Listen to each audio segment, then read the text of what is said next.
Hello, everybody. Welcome back to the Global Demography Forum on new challenges which require new data. This morning, we already had some very good sessions on population aging in India, on migration, and on fertility and the family. We will continue this afternoon's sessions with a session on human capital, and we will have two presentations.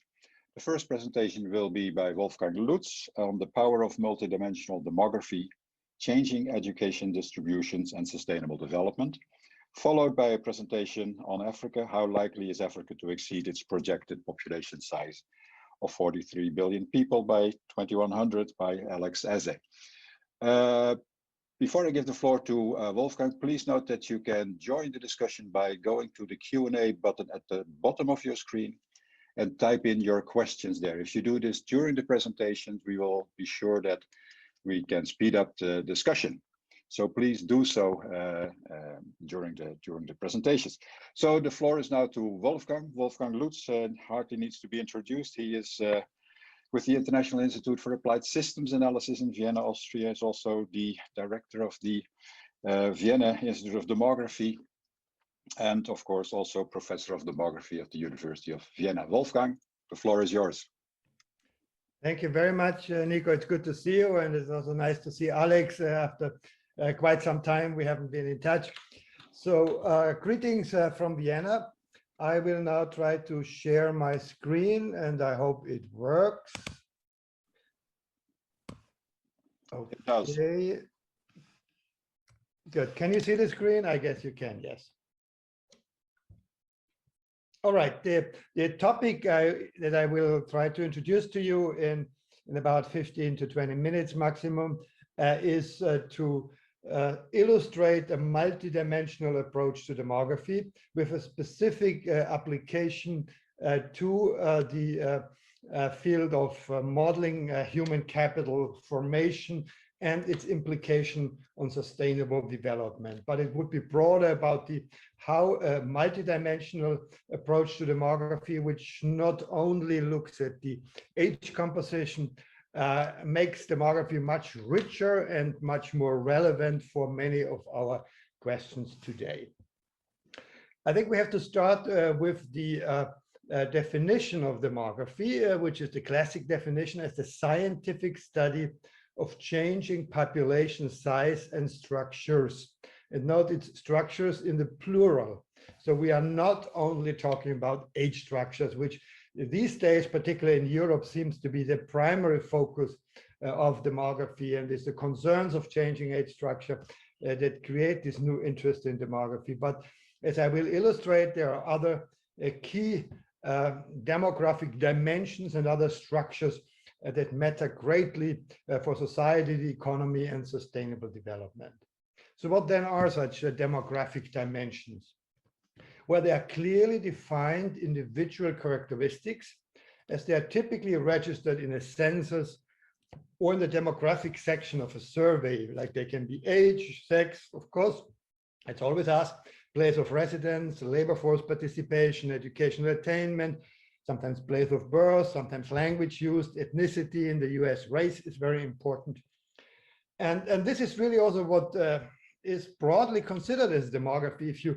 There has been a lot of comments recently in the US in the context of the elections, of the changing demographics of the US electorate. So this did not only focus on the age structure, which is one important dimension, but also about the ethnicity and race, and also the education structure. So once we have this broader understanding of demography, and of course we need to have the demographic tools of modeling multidimensional demography that can make our analysis much more relevant. And let me highlight some of these basic mechanisms now with respect to the educational attainment improvement. As one of the countries in the world, South Korea, which probably had the world history's most rapid educational attainment, education expansion. And you see here their usual age pyramid that you're probably all familiar with, and we added color to that age pyramid. And the color gives the highest level of educational attainment. So in red, you see those who've never been to school, no formal education whatsoever. yellow, some primary education, light blue secondary, and dark blue post-secondary tertiary education. Now you see that when I first came to Korea in around 2000, I mean, you look at the age pyramid here, that is now for 2010, you have very high education among the young people. It's actually better and more tertiary education already than we have in Europe. But look at the elderly. You still have the population above age 70. The majority of women at the highest age groups is in red. They've never had the opportunity to go to school. And this is because the education expansion in Korea has been so recent. So we could, using demographic dynamics, reconstruct it actually for all countries in the world to 1970 and recently even to 1950. So if you look at the age pyramid of 1970, you see that then Korean women above the age of 50, virtually all of them are in red without any formal education. And it's only the younger cohorts that started to get first primary and then secondary education. And then we go to 1990, and these black boxes show you these are the same cohorts. So this is the principle of modeling population dynamics, that these women and men, people like the age group that is here, 20 to 24, 20 years later is 20 years older, 40 to 44. And then again, in 2010, again, 20 years older. And education tends to be concentrated at young ages. So once the educational attainment is established, and let's say in the mid-20s for most people, except for tertiary, where it can happen a little later, then we quite well can both project into the future as well as reconstruct into the past, just following the cohort lines. The only thing that changes is mortality that may differ by level in education. It actually does differ significantly by level education. And then migration also needs to be adjusted for. But otherwise, there is a very good analytical handle along modeling along cohort lines. And that is what Norman Ryder has called the demographic metabolism. So the renewal of society to cohort replacement. So today, South Korean society is a very different society than it was in 1970, and primarily because these young people are a very different level of education. With that comes different values, different worldviews, and everything. So societies in the demographic metabolism model change through cohort replacement. Now let's quickly go to the two determinants of population. Rejection and mortality, which is of course very important by its own right, and everybody is concerned about health and avoiding premature mortality, particularly now in the current pandemic situation, but generally this is one of the highest human aspirations. And to the left you find what has been called the Preston curve, because Sam Preston was one of his first publications in 1975, where just this simple plot of having life expectancy on the vertical axis and income per person on the horizontal axis. And what he showed for the 30s and 60s, we've recently updated for the 70s, 90s, and 2010. But we get exactly the same pattern that he got for the earlier data, which is there's a first rapid increase of life expectancy with income, and then it's flattening. So at high incomes, an additional dollar buys you less life expectancy if you want. And the other interesting phenomenon is that the curves have been shifting upwards, which Preston attributed to technological progress. Well, in a recent paper in PNA, this was in the Population Development Review, we revisited this and also in alternative to GDP per person, put the mean years of schooling of the population on the x-axis. And you see a stunning difference in the picture here. It becomes almost linear. And that means there's also no flattening at high end. So it seems like higher education and more education, even at a very high level, still buys you more life expectancy. And also this upward shift has disappeared.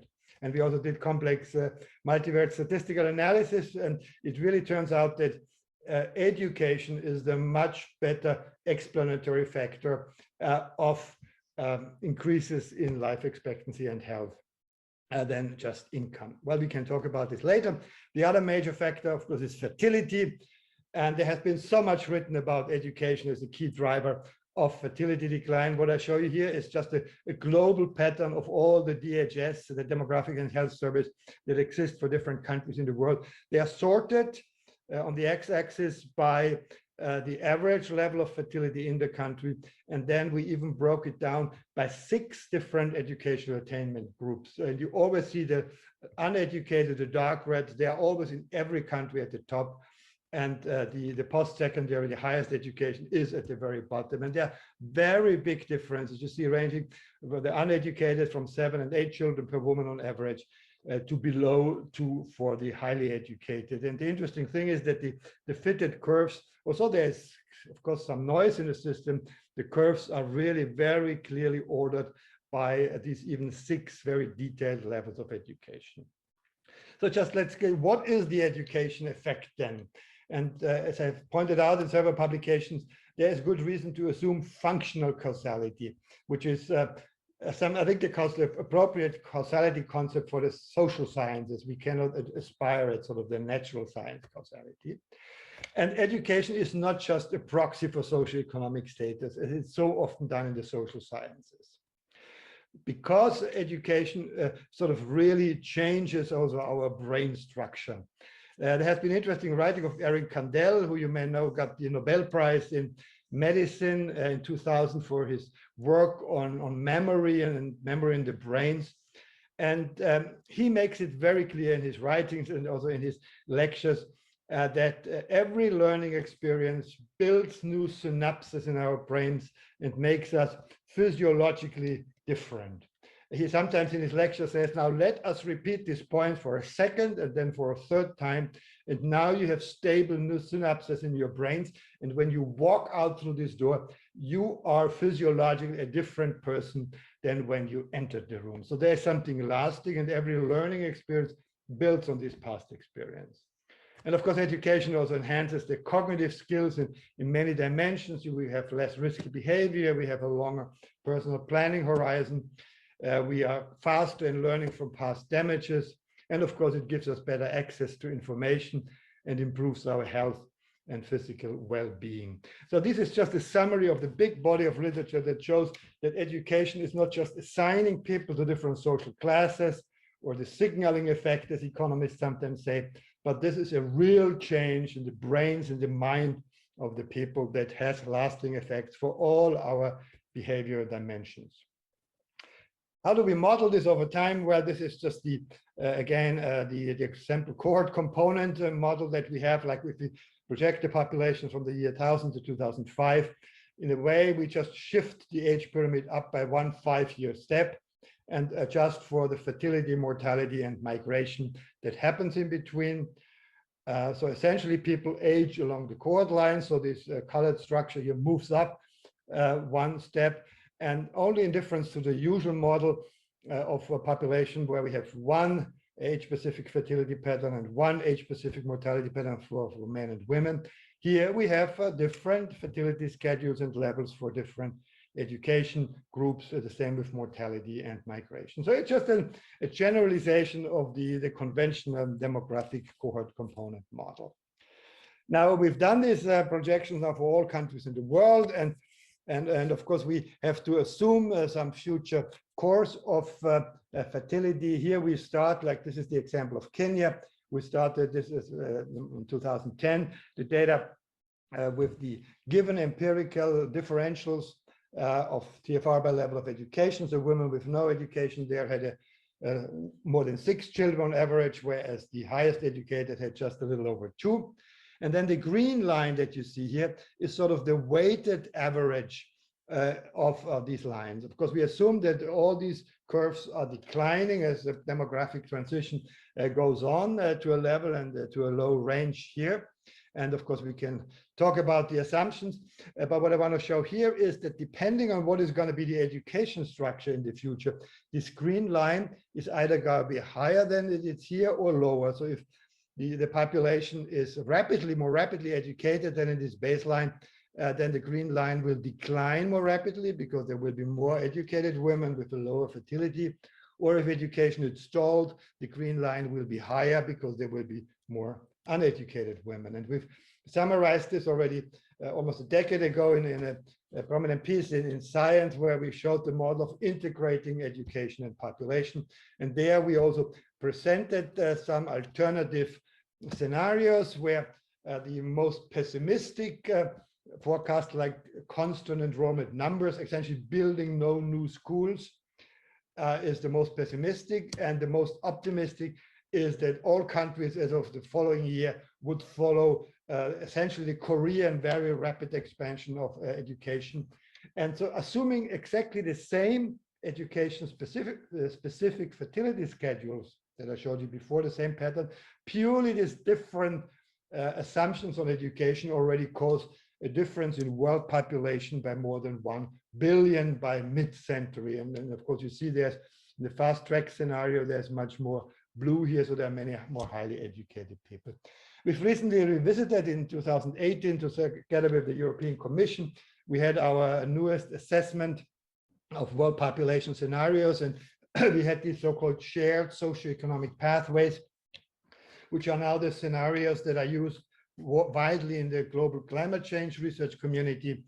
And yeah, so here we have the SSP1 is the very rapid development scenario, then the SSP2 is sort of the medium, the middle of the road scenario, and the SSP3 is stalled development. So you see sort of for the future of world population, under the medium, our projections show that there is going to be a leveling off a little shy of 10 billion people, and then following a decline. But of course, this depends on how rapid fertility will decline in Africa and also how low it will fall in East Asia. Now, you may have heard recently in China, but also Korea, fertility is extremely low in Korea. It's now below 0.8 even. So the question is whether we go somewhere between the SSP1 or the SSP3, where world population would increase to more than 12 billion. So the future is still indeterminate, as different scenarios draw a range of a future population growth, where the growth, again, is very closely associated with the education expansion. Just since Alex is from Nigeria, I picked the example of Nigeria here, where you see one of the most extreme differences, actually, like the SSP1, starting from the same situation we have in Nigeria today, would, if Nigeria followed sort of the Korean pattern of expansion, by the second half of the century, they might be as highly developed in many other dimensions, economically and infrastructure and so on, as Europe is today. But this is not granted. This is only the optimistic scenario. If it's stalled, like if Boko Haram in the north gets the say and the schools are being closed or not further developed, then there is this SSP3 of stalled education, where you actually have a number of the uneducated is expanding, and the population would be really exploding to almost 1 billion people. So this is our sort of course, the likely future course is going to be somewhere in between this. Now, time is running, and I quickly move to the European. We're just adding another dimension, which is labor force. We see here to the left Sweden and to the right Italy, which where you have sort of in green those who are active, subdivided by the education level of the active population, and in red the inactive who are not part of the labor force. And you see clearly that here Italy has, particularly on the female side, much lower labor force participation and lower education of those who are working than Sweden. And now we've translated this to a future. What is it really true that aging is going to cause a dependency problem in Europe? Well, if you just take the conventional old age dependency ratio, which is the green line here, you see indeed what concerns everybody is 60% increase of the age dependency because of the aging of the baby boom generation and low fertility and so on. But already, if you factor in the additional demographic dimension of labor force participation, you see the red line, which is a much milder increase. It's only a 20% increase. If you consider that the younger cohorts are to a higher degree involved in the labor force, and you assume that even in Italy, the younger women will be, when they are older, continue to stay in the labor force. So such a labor that explicitly considers labor force has a much more modest increase. And then if we factor in education, we developed something that's called the productivity weighted dependency ratio, where we looked at the wages as a proxy for productivity and also looked at the improvement of the educational composition of the labor force. And it's even lower, then we only see a 10% increase. And this is not yet including changes, massive changes in the labor force participation or migration. So this was a paper recently published in PNAS, and we don't have the time to go there. So the blue line here is the baseline that I've just shown you with respect to the productivity weighted labor force dependency ratio. Now, if you have high migration of the Canadian type, meaning highly educated migrants, then you see the red line, then there's virtually no change in the economic dependency. And if you have sort of the Canadian together with higher integration measures that as they have, like getting the migrants more quickly into the labor force, or assume that all Europeans by 2030 would have the same labor force participation rates that Sweden has already today. So just Italian women would be working as much as the Swedish women by 2030. Then we come here to these dotted broken lines here, and it's not a 60% increase, but we rather have a 10 or 20% decline in the economic dependency burden. So the future of Europe is not doomed with respect of demographic dependency. It just depends whether you have a narrow-minded, purely age focus, or you also factor in labor force participation or education. And of course, this has been, we've had many papers showing how education matters also for economic growth. And in particular, in a paper in 2006, we showed clearly that it's primary education is not enough. This was part of the Millennium Development Goals, but you need education of broad segments, of secondary education of the broad segments of the population to get poor countries out of poverty. And unfortunately now the 2015 Sustainable Development Goals have the goal of quality primary and secondary education for all girls and boys. Well, you know, if you've seen this, are the come to the conclusion now, just how it matters for Sustainable Development Goals. Here, education is one of the key goals for, and health is goal number 13. I happen to be a member of these 15 experts who were asked by the UN Secretary General to produce the Global Sustainable Development Report 2019, which we presented in the September 2019 to the UN General Assembly, taking stock of where we're going. And education and human capacity really figured very prominently here.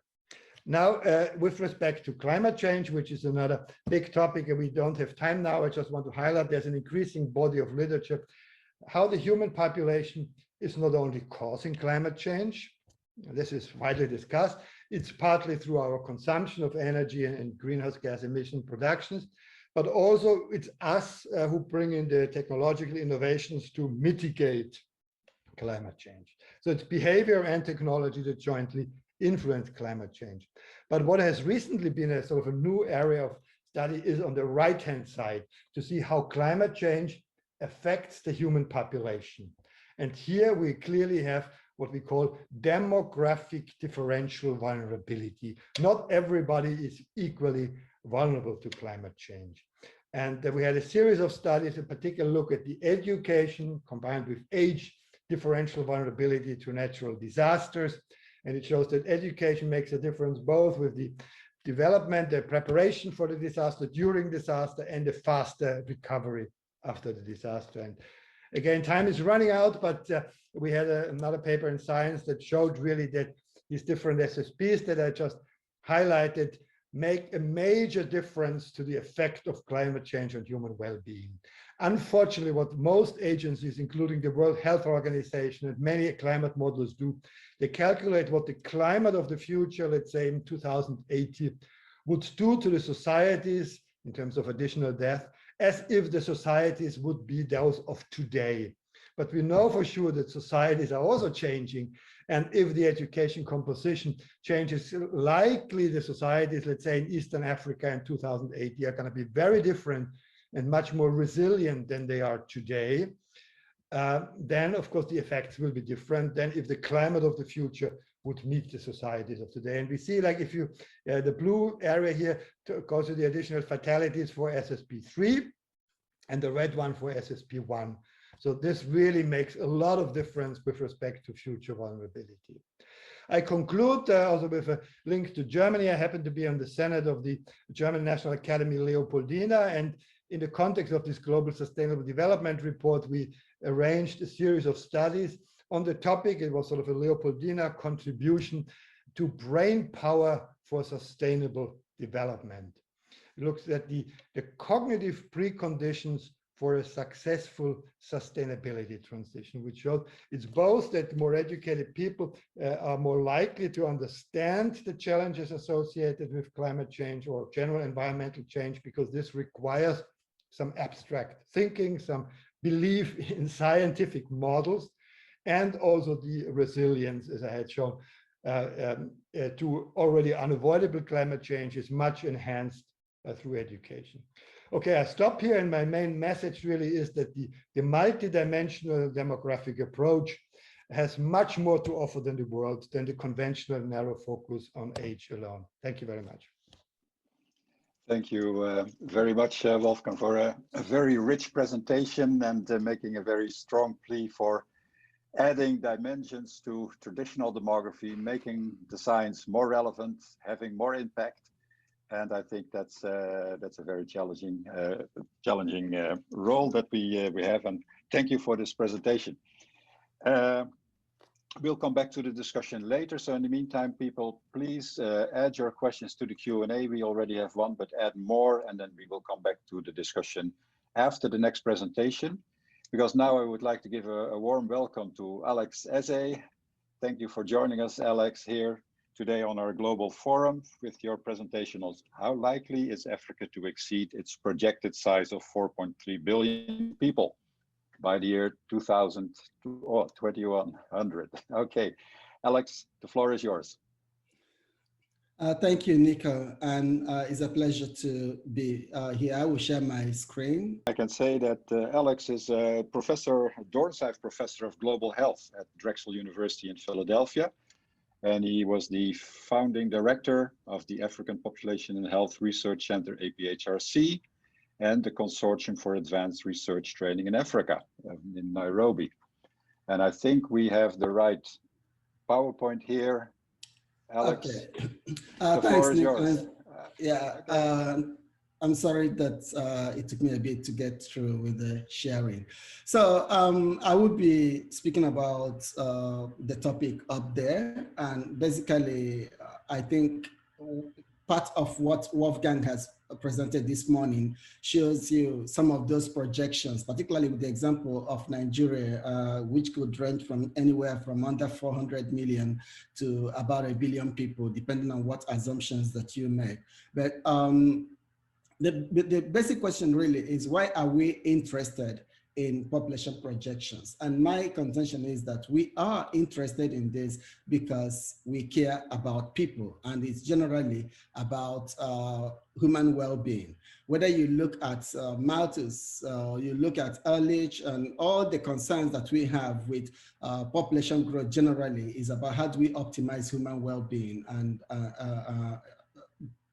this is really very, very important. But despite our best efforts and despite the sophistications that come into our measurement tools and our projection models, our confidence intervals around these estimates, especially when you think about longer term projections, when we extend this to, like, say, 2100, are often too large, and many times for some areas, and the point I'll be making is that it does not really give us a good sense of what these populations have been or are going to be. So generally, there are three main sources of demographic projections from the UN Population Division, the group that our colleague Wolfgang leads at IIASA, and more recently, the Institute for Health Metrics and Network at the University of Washington. They published in last year in the Lancet their projections. All these projections, I think, get you somewhere. I think they tell you the same story, basically, that the global population, depending on whatever assumptions that you make, will be somewhere between 8.9 billion and 10.9 billion, just a difference of 2 billion. It might look huge, but if you look at some of the distributions of these changes, actually, there are no the differences are not that huge. And the point here is that they tell you basically the same story. And the other story they tell you is that there will be significant differences in different parts of the world, with the rest of the world actually largely having a declines in their population, and some of them by up to 50 to 60% decline, and in other regions a tripling or quadrupling, and in some instances a 7-fold increase in the size of the populations from current levels that they have. These divergent patterns are evident today and will continue to grow into the future. And they both have significant implications in terms of well-being, which is, I underscore, is a major part of this change. Just before I go into Africa and talk about the patterns there, I just want to take a look at what is going on in the rest of the world. And in particular, I think the concerns around population, when it's been framed in terms of the negative consequences of rapid population growth, I think that's what we've been paying a lot of attention to. But I feel with the current changes that we are seeing, it is important that we shift the gears to begin to look at and understand the implications of declining population size on well-being. I think Wolfgang touched a bit on this and tries to reassure us that indeed, if you look at dependency ratio and well-being, maybe things will not be as bad. But I think we should be thinking about beyond just dependency ratios. If you look at Japan with a population of 126 million today, going down to about 75 million by 2100, or South Korea from about 50 million to under 30 million. If you think about a small country like Albania, the population is about 3 million now. It will drop to about 1 million. The question is, what do these changes mean? Not just for productivity and healthcare and pension systems, but we need to begin to think, what do cities in these countries look like? What will Osaka or Tokyo or Seoul look like with half the population that it has today, or by 2100. You can even think about the education system that Wolfgang has spoken about. If we have 65% less children, what would the education system look like in those? So when we think about the changes that will be occurring within these populations and the declines, I think it's important to look beyond the just well-being alone and think about all the other demographic implications that and development trajectories that these changes are likely to generate. I think there is no question that we have not begun to scratch the surface in understanding the population decline and its implications on well-being. And I believe this is an area that demographers, we need to do a lot more to clarify this and to understand the implications. But for today, I'm going to pay more attention to Sub-Saharan Africa, which is the other part of the equation where population, instead of the declines that we've seen in different parts of the world, is largely growing. So, and here you will see quite a lot, particularly for Sub-Saharan Africa. And within that, I would think about specifically East, West, and Central Africa, which will continue to deal with the challenges of rapid population growth. The region's population will almost quadruple from about 1.1 billion to about 3.8 billion by 2100. Of the 54 countries in Africa, only Mauritius and Seychelles will experience a smaller population in 2100 relative to its 2020 population size. In some countries like Niger, the population is projected to be almost 7 times larger, from 24 million to about 165 million by 2100. And Sub-Saharan Africa as a region, its contribution or share of the global population will grow from about 14% to about 36%. But is this the whole story? Before turning to the implications of population trajectories in Africa, it is important that we reflect a bit on where the region is with respect to previous projections of the population of in this region. So, as noted earlier, the UN Population Division started its population projections in 1963. Then the projections were to the year 2000. And if you think about 2000 from 1963, that was a long way off. The first time their projections extended to 2050 was in 1978. And that gave a projected size of Africa's population in 2050 at 1.86 billion, less than 2 billion people. And by 2100, the projected size was 2.19 billion, which is almost about half of what it is projected currently to be. Almost every subsequent projection generated a larger size for Africa's population. The 2017 revision projected the population of Africa to 4.47 billion, more than double the 2.19 billion projected in 1978. The only exception to these increases were the 1990 revisions, the revisions in the 1990s, especially in 1996, which made adjustments for the impact of HIV/AIDS on Africa's projected population size.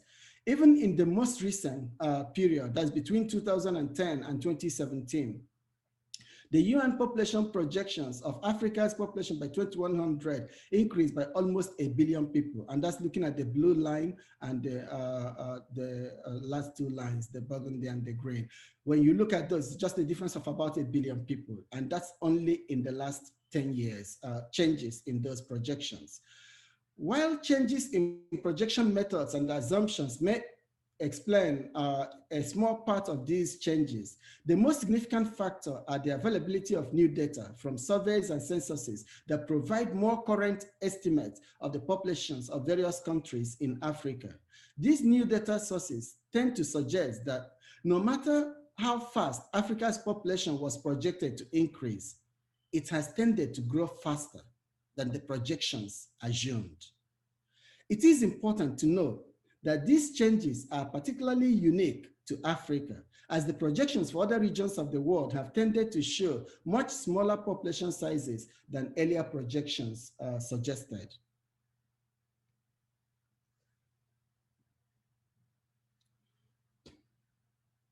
To examine this question, I looked at various UN population divisions projections for Africa, and each revision, when you look at each revision, it sort of projects forward, but also provides estimates backwards that of what the population was at various times in the past, using all currently available information. Differences among these back estimations are generally small. What is evident from this analysis is that the estimated population of Africa in any given year is higher than the projected size. Take 1980, the first set of figures as an example. The earliest projection of Africa's population in 1980 was in 1963, and that gave a population of about 449 million people. The latest projection of the population in 1980 was in the 1978 revision. That gave a higher number of 469 million. However, based on the most immediate revision that provided an estimate of what that population was in 1980, and that would be the 2015 estimate was projected again. So that gave a population of 480 million. So within this small period of time, you've seen a huge change in this population. You can look at that even in the more recent period. For 2015, for instance, the estimated population, the projected population of Africa in 2015 was projected at about 1.17 billion. However, in 2017 projection, it shows an estimated population of 1.2 billion for 2015. The difference is about 300 million in Africa's population between what was projected in 2012 for 2015 and what was estimated in 2017 for 2015. So in looking at that space of period, the difference between the estimated population and the projected population for 2015 is about 300 million people. at every time the UN releases its new population projections, there's always a fuss about Africa's population size because it keeps getting bigger. But how is it possible that Africa has been exceeding this large projected size of the population, and that does not actually make any news? In last year, following the release of the IHME, the Institute for Health Metrics and Evaluations projections for Africa, we released this piece in the Lancet that looked at the projections that were in the IHME estimates and trying to see how well did they reflect the potential trajectory of Africa's population. So in this recent, we actually tried to tackle these same issues. And one of the points we made here is that if you look at the reference scenario that was created by the IHME, which makes their most, what you would consider their preferred model of where the population will be. For almost every single region of the world, as they did this, they also created 4 additional scenarios. One of them showing the fastest decline in population, in population decline, which assumes that all the countries met the SDG targets for fertility, unmet need for family planning, and for education SDG targets, that they met it immediately. And the slowest decline will be that they only met 15% of the assumed change. This gave you the lines that are here, but in every other region of the world and country of the world, many of their estimates around these 4 scenarios are within the uncertainty interval of their reference population. However, when you look at Africa, what you see, and particularly for many countries in Sub-Saharan Africa, is that the uncertainty intervals of their estimates for their reference scenario lies within what could be the slowest and the fastest declines that you, the slowest decline here and the fastest decline, which is the SDG target. So put this differently, these graphs show that the potential trajectories of population change in Africa lies well outside the bounds of the confidence intervals of the reference scenario. What does this mean? It just simply means that that the reference scenario is a very poor measure of the potential future trajectory of populations of these countries. More importantly, because this upper end of the scenario is much further apart from the uncertainty intervals, it suggests that there is much greater potential to exceed the projected size of these populations. So the question then is, why is Sub-Saharan Africa exceeding these projected populations? And there may be many reasons why these why Sub-Saharan Africa might exceed the projected growth of its population. And for me, the first hypothesis for me is that, and I think is the most significant fact, is that Africa's mean age at first birth. Age at first birth affects intergenerational gap, which compounds population growth. At the same levels of fertility, mortality, net migration, contraceptive use, age structure, and size, a population in which all women start childbearing at age 20 will be at least 20% larger in 100 years than another population in which all women start childbearing at age 25. Mean age at first birth in Japan and South Korea, for instance, is about 31 years. In Africa, it is around 20 years. And 24 of the 27 countries in the world where the mean age at first birth is 20 years or younger are in Sub-Saharan Africa. It is not only that early age at first birth has direct effect on increasing fertility through longer exposure to the risk of pregnancy, but it also affects fertility indirectly by limiting women's access to other opportunities associated with lower fertility, like female education, formal employment, contraceptive use, and the rest. A second factor that could increase population growth in Africa is life expectancy increases, in which has been associated with increases in population size. Increases in life expectancy is associated with increases in population size.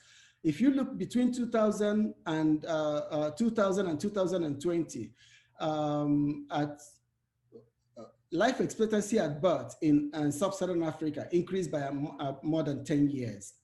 With the most countries in Africa being in the 50s and 60s and being projected that life expectancy is likely to grow up to in the 70s and 80s by 2100. These will, according to the IHME projections, this projected increase of about 20 to 30 years in life expectancy will lead to further increases in survivorship in Africa and as well as increases in the population of these of the countries.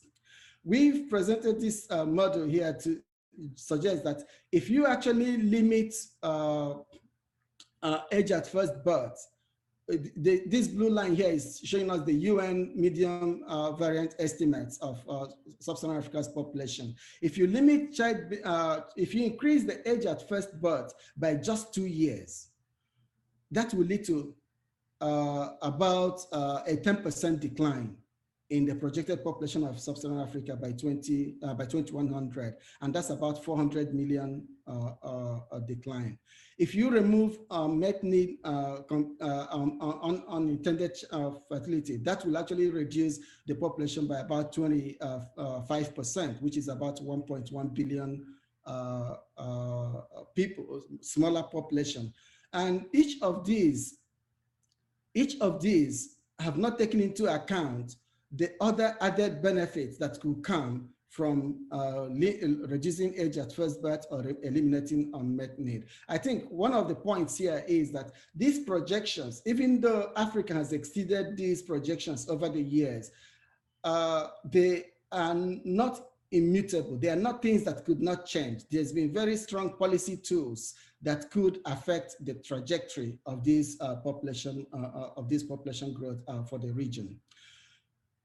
So the issue of population change can be quite emotive, especially in Africa, where the concern can easily and often rightly be interpreted as veiled racism and anti-African, anti-Black sentiments, especially where controlling the immigration of Africans to non-African countries underpins such concerns.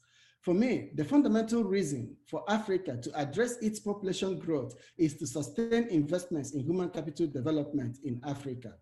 A doubling of the population of Sub-Saharan Africa over the next 30 years by 2050 indicates a need to double all existing resources and infrastructure, whether they're in health, in education, housing, energy, in every area over that same period to maintain existing inadequate levels of basic services and amenities.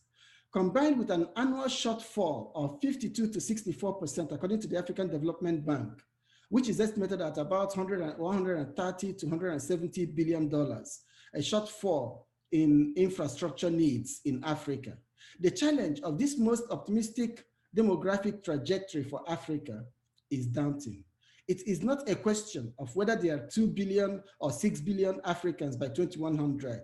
It is a question of what quality of Africans will these be.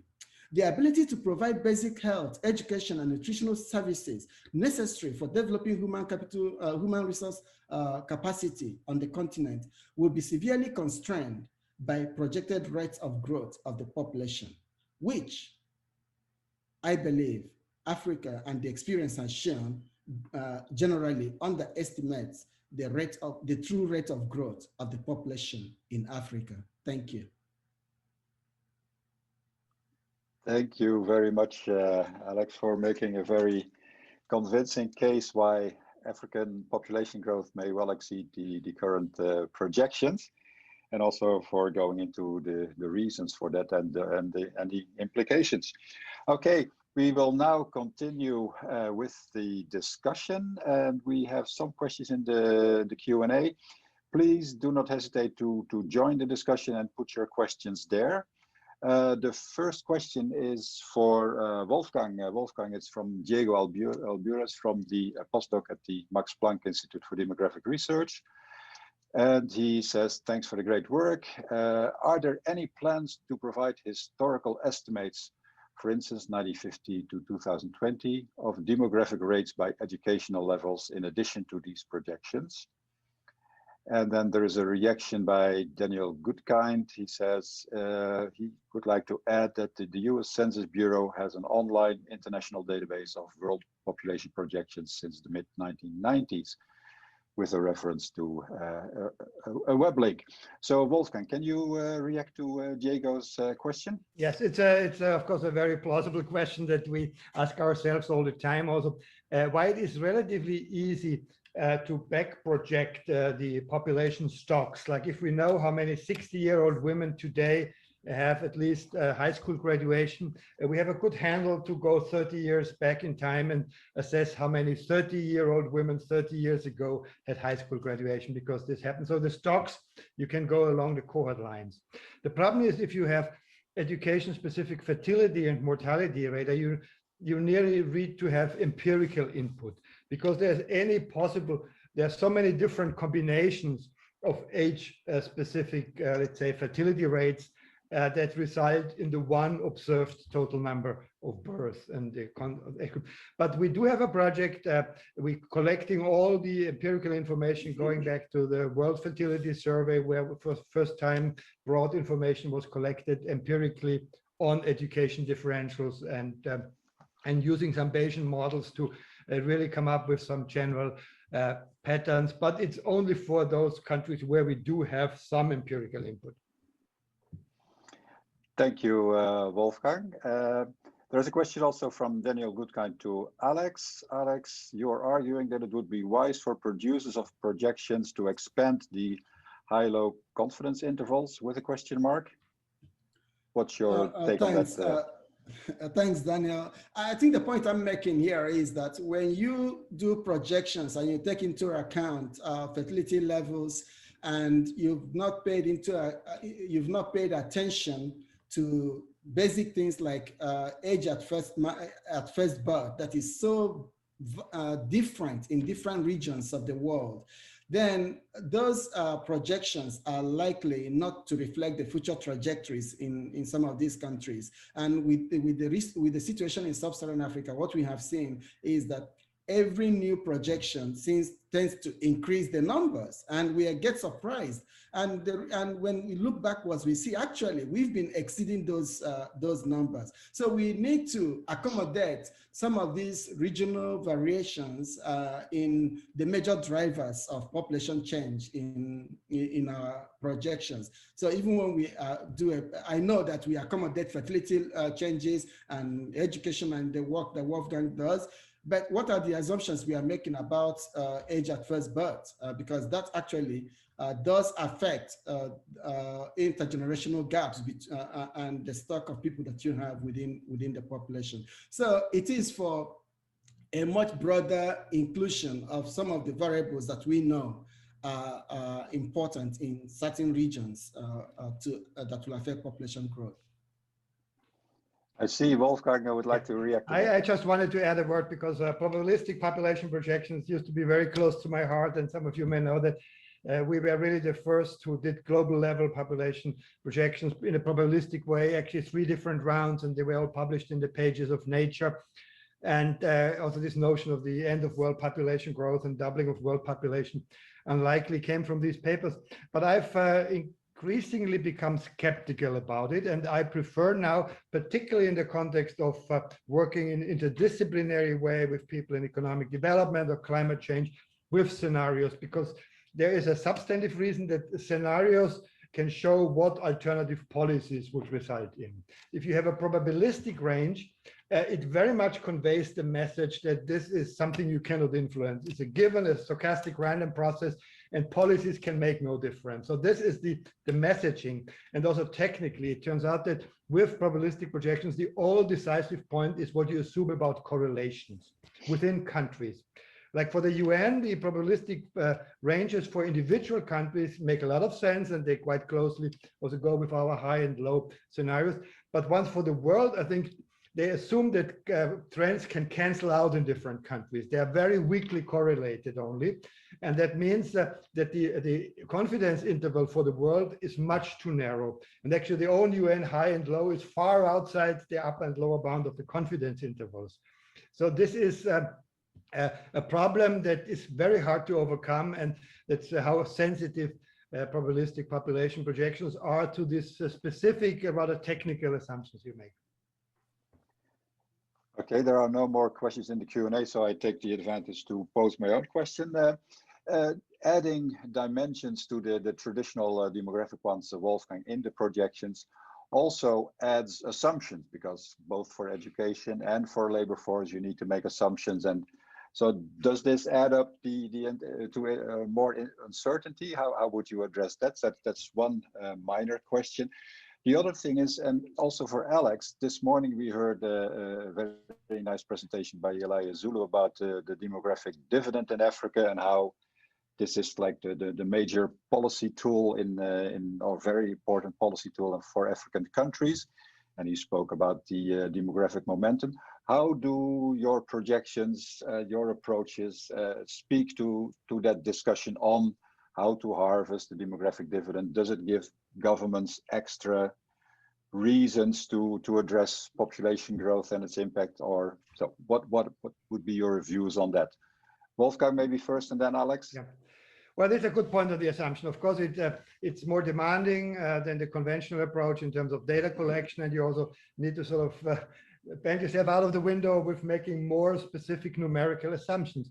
But there's a good theoretical reasoning behind this, because if you don't differentiate, let's say, by level of education, assuming that every 70-year-old woman has the same probability of dying, irrespective of the education, you make an even stronger assumption. You make the assumption of perfect homogeneity. And even if you don't get the education differential quite right, assuming some differential is better and closer to reality than assuming no differential and making this very strong assumption of homogeneity. Alex, would you like to comment? Sure, thanks, Nico.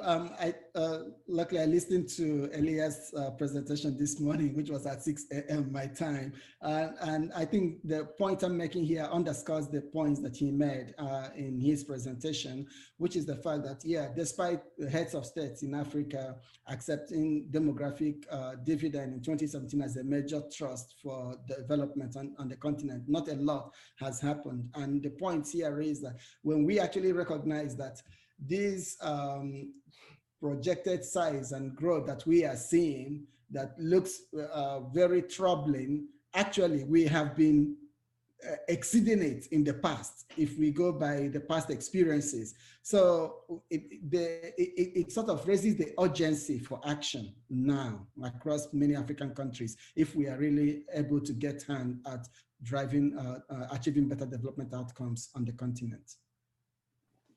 Thank you. There is another one for Wolfgang from Anwar Hossain, congratulating you to adding education as the third demographic dimension. He has some specific questions. You are using years of education as an indicator of education, categorizing people in several levels of education. What about quality, the quality dimension of education, along with the years of education? Is it not important to... Very important point, and some of you may have seen that 2 weeks ago we had a paper in PNAS that exactly looks at the quality of education in terms of tested scores. The problem is quality information empirically mostly existed only for scholastic, for people in school, the PISA test and so on. But the OECD also now has some surveys on adult asking sort of PISA type questions of literacy and numeracy to adults in samples of countries. And we have made an effort to also reconstruct this along cohort lines.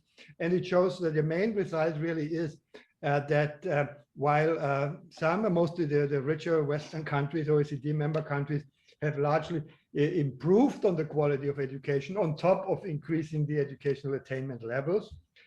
In other parts of the world, the same number of years of schooling did not result in the similar skill level increasement. And actually, there's a widening gap in skills, which is very worrying.